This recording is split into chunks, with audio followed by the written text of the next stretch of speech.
Bonjour Julien. Merci de m'accueillir. Alors aujourd'hui, je suis à Aix-les-Bains, toujours pour le documentaire C'est quoi le bonheur pour vous? Donc comme je t'expliquais en amont, ça fait quasiment 200 000 km autour de la planète, plus de 1500 interviews autour du bonheur. Pourquoi? Parce que je pense que c'est fondamental de réfléchir à cette question et d'essayer de trouver une définition, quoi. Alors, c'est quoi pour toi le bonheur?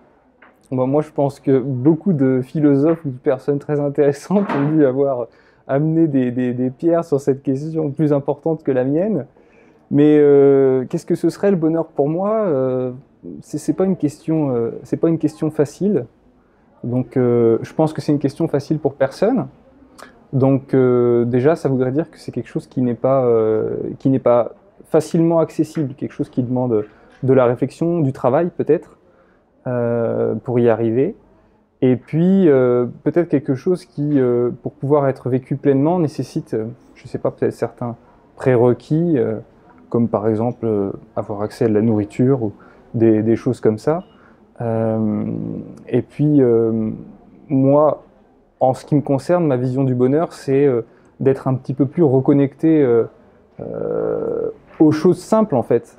Reconnecté plus à la nature, à toutes ces choses-là, qui aujourd'hui sont forcément un petit peu plus distantes, surtout pour beaucoup de gens qui vivent dans les villes.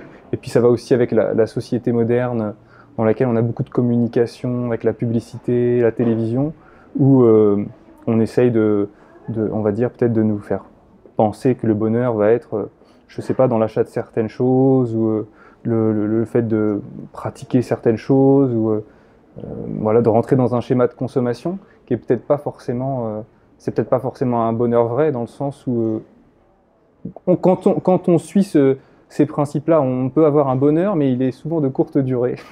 Ouais, c'est tout le conditionnement sociétal, au final. Voilà, Ouais. Où on nous fait croire qu'on est heureux parce qu'on possède. par exemple. Ouais, c'est vrai. Est-ce que tu peux nous expliquer assez rapidement ton parcours? Bah, je sais pas quel parcours, parce que on a tous des parcours professionnels, personnels, on a tout un tas de parcours Ouais, alors, différents qui sont qu'est-ce pas qui t'a forcément. amené à être aujourd'hui à Aix-les-Bains? Alors, ce qui m'a amené aujourd'hui à Aix-les-Bains, bah, c'est ma passion pour la nutrition, probablement, donc qui est venue avec des problèmes de santé quand j'étais plus jeune. Et puis, euh, oui, bah, je pense que c'est ça, a priori, ce que je raconte en nutrition a l'air d'intéresser certaines personnes, en tout cas d'aider certaines personnes, ce que j'espère. Oui, tu fais partie des experts. Bah, je ne sais pas si je suis un expert, en tout cas j'essaye d'apporter ma pierre à l'édifice sur le sujet de la santé qui aujourd'hui est devenu très complexe. Parce que on parlait il y a un instant de la nécessité d'avoir certains prérequis peut-être pour vivre le bonheur, comme un accès à l'alimentation. Et aujourd'hui, un accès à l'alimentation, même dans les pays riches, en fait, c'est quelque chose de complexe. Parce que c'est plus simplement se nourrir, c'est aussi apporter des aliments sains. Et ça, Bien manger, quoi. voilà, c'est quelque chose qui est devenu très compliqué. Je suis d'accord avec toi. Ouais. C'est vrai qu'on nous dit essayer de bien manger, mais quand tu commences à mettre le nez dedans et de vouloir justement bien manger, bah, il y a encore, à mon sens, toute une forme de déconditionnement à avoir. Il faut changer tous nos schémas de ce qu'on nous a appris Mm. et repartir de zéro. Donc, c'est des conseils que tu donnes, c'est ça, à travers ton activité professionnelle? Oui, surtout à travers mes livres, puis Mhm. Alternative Bien-être, dont je suis le rédacteur en chef, qui est un magazine dédié à la santé en général. Et effectivement, ce qu'on est en train de dire, ça va aussi dans le sens que le bonheur aujourd'hui, c'est quelque chose de plus difficile à obtenir, je pense, qu'avant. Je pense que ça demande plus de combativité, ça demande plus d'efforts, justement pour se débarrasser de certains carcans ou essayer d'acquérir une certaine liberté. Par exemple, moi, je suis allé m'installer aujourd'hui à la campagne pour vivre justement plus près de la nature, plus en accord avec mes convictions personnelles. Et c'est quelque chose qui n'est pas évident. Beaucoup de gens ne peuvent pas le faire parce qu'ils ont un emploi qui est forcément en ville, par exemple. Et donc, il y a une vraie difficulté par rapport à ça. Tu veux dire que ce serait lié au fait que notre démographie augmente au jour le jour de manière trop importante et donc du coup on est restreint à être en ville et l'accès à la campagne devient difficile, quoi. Non, je ne pense pas que ce soit une question de démographie. Je pense que c'est plutôt une question de société, de la manière dont la société s'est créée. Mm. On voit bien qu'on a une économie qui se développe beaucoup sur le tertiaire, par exemple. Mm. C'était pas une obligation, ça aurait pu se faire autrement. Donc il y a plein de choses qui vont dans ce sens-là. Et puis j'ai perdu le fil de ce que je voulais dire. Que tu es à la campagne et que tu es heureux. Bah, j'essaye d'être heureux, ouais. Et en tout cas, je trouve que le fait d'être connecté à la Terre, c'est quelque chose qui est important. Quand je dis connecté à la Terre, c'est par exemple voilà, d'être dans un jardin, pouvoir faire pousser ses légumes, des choses comme ça. Pour moi, ça c'est une forme de bonheur. Être capable, je sais pas, de construire sa maison, rénover sa maison. C'est clair, choses. Ouais. En fait, c'est toutes les choses simples dont on a besoin pour survivre. L'habitat, la nourriture, toutes ces choses-là, arriver à les créer ou à être proche d'elles, c'est quelque chose qui apporte beaucoup de bonheur. Ouais, tu prêches un convaincu, c'est-à-dire que tu fais de la permaculture?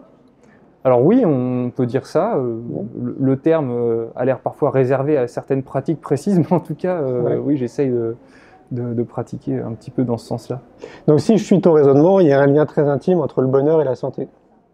Ah bah oui, je pense. Après, on n'est pas on peut être heureux sans être en bonne santé, mais c'est quand même quelque chose qui facilite énormément les choses, parce que la santé, c'est ce qui nous permet de profiter de tout le reste en fait. On a besoin de la santé, on a besoin d'un corps physique qui nous permet ensuite de développer notre corps spirituel, par exemple. Et donc en ce sens-là, oui, c'est extrêmement important.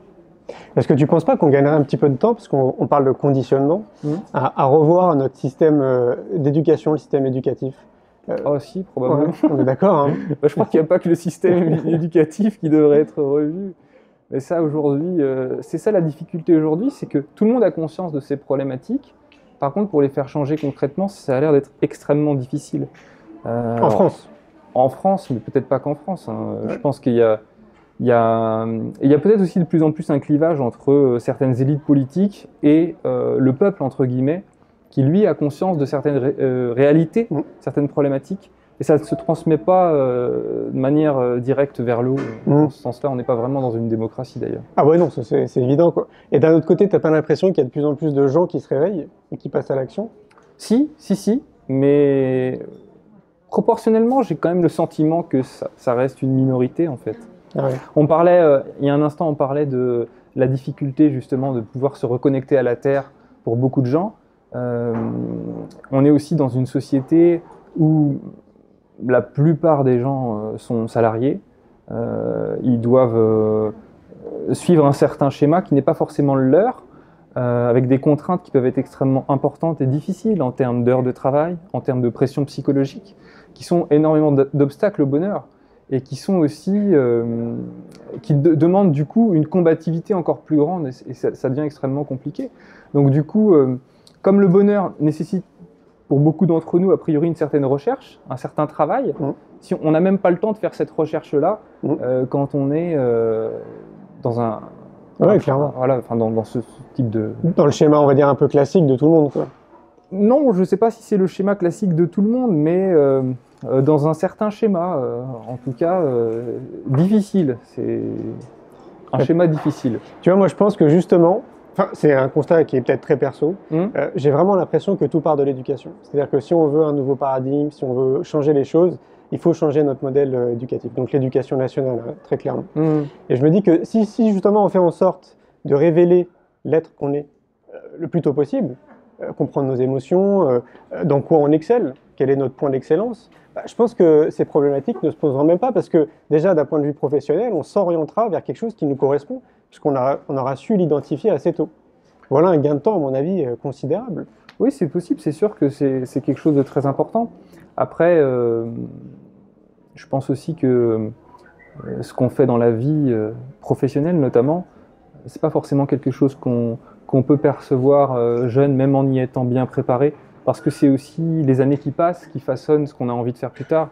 Donc il y a une notion de temporalité en fait, un petit peu là-dedans, à laquelle on ne peut pas se soustraire totalement. D'accord. Tu penses que malgré notre plus jeune âge, même si on les accompagne, qu'on essaie de les orienter dans cette direction, malgré tout, ça serait avec l'âge et la maturité? Non, c'est sûr que ça serait mieux de peut-être mieux accompagner que c'est le cas maintenant.